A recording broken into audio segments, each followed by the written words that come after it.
सिलचर से कैंडिडेट तमाल जी, अनिरुद्ध जी, secretary AICC, प्रेरवत जी, पूर्व मंत्री विधायक जो मध्य प्रदेश से यहाँ पर आए हैं, साथियों, जिला कांग्रेस कमेटी के सभी पदाधिकारीगण, नौजवान दोस्तों, सबसे पहले मैं आपका धन्यवाद करता हूं कि आप आज यहाँ पर आए हमारी बात सुनने के लिए और हमारे नौजवान प्रत्याशी को अपना समर्थन और वोट डालने के लिए यहाँ पर आप मौजूद हो, उनको ताकत देने के लिए आप यहाँ पर आए हो। सुष्मिता जी, मैं जब यहाँ पर लैंड कर रहा था हेलीकॉप्टर से इस स्टेडियम के अंदर, तो मैंने आपके पिताजी का नाम देखा और आज मैं सबसे पहले उनको याद करना चाहता हूँ, स्वर्गीय संतोष मोहन देव साहब को, जिन्होंने न सिर्फ इस शहर को, सिलचर को, लेकिन आसाम को एक मजबूत पहचान दिल्ली में दिलाई थी।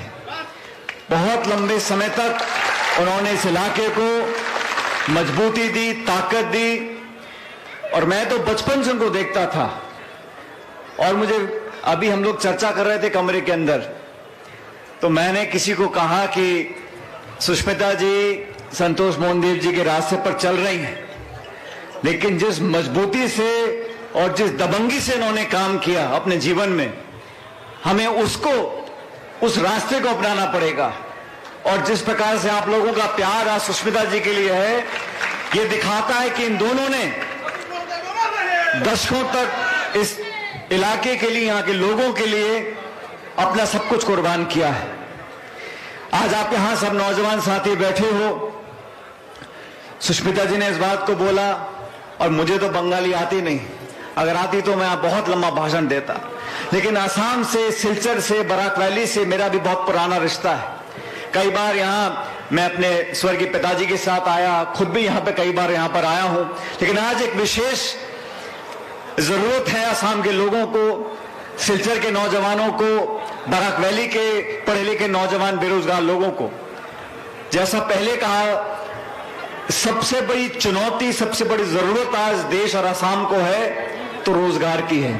और हमारी पार्टी ने जो 5 वादे किए हैं, उसमें सबसे महत्वपूर्ण वादा आसाम की जनता के लिए यह है कि जो रोजगार हैं उनको पैदा हम कैसे करेंगे।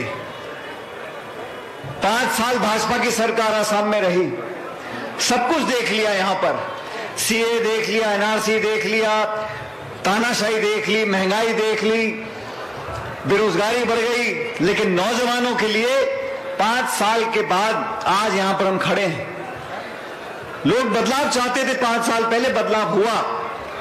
आप लोगों ने प्रजातंत्र में भाजपा को मौका दिया, लेकिन 5 सालों में साथियों, मैं पूछना चाहता हूं भाजपा की सरकार से, असम के अंदर देश में जो बेरोजगारी है उससे कहीं ज्यादा आज असम में बेरोजगारी है। उस बेरोजगारी को खत्म करने के लिए जो वादा कांग्रेस पार्टी ने किया है उस पर हम कायम हैं, और जब सरकार कांग्रेस पार्टी की बन जाएगी तो सुष्मिता जी और मैं आपको वादा करते हैं जितने भी रोजगार देने हम लोग देंगे।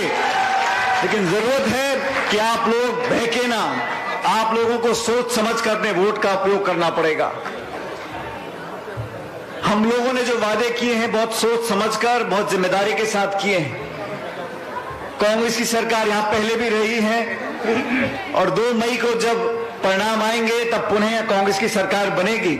लेकिन हम लोगों की पहली सबसे बड़ी उपलब्धि ये होगी कि जो हमने 25 लाख रोजगारों की बात की है, जो 5 लाख हम सरकारी रोजगार पैदा करेंगे, आदि महिलाओं को देंगे, वो सबसे पहला काम सरकार में गुवाहाटी में बैठकर हमारा मुख्यमंत्री करने वाले हैं।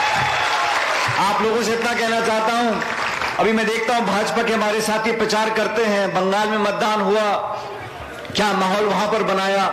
असम में 15 साल के बाद बदलाव हुआ, 5 साल भाजपा की सरकार रही, पता ही नहीं पड़ा कि मुख्यमंत्री कौन है। जिसने शपथ ली वो मुख्यमंत्री है या जो मुख्यमंत्री बनना चाहता है वो मुख्यमंत्री है।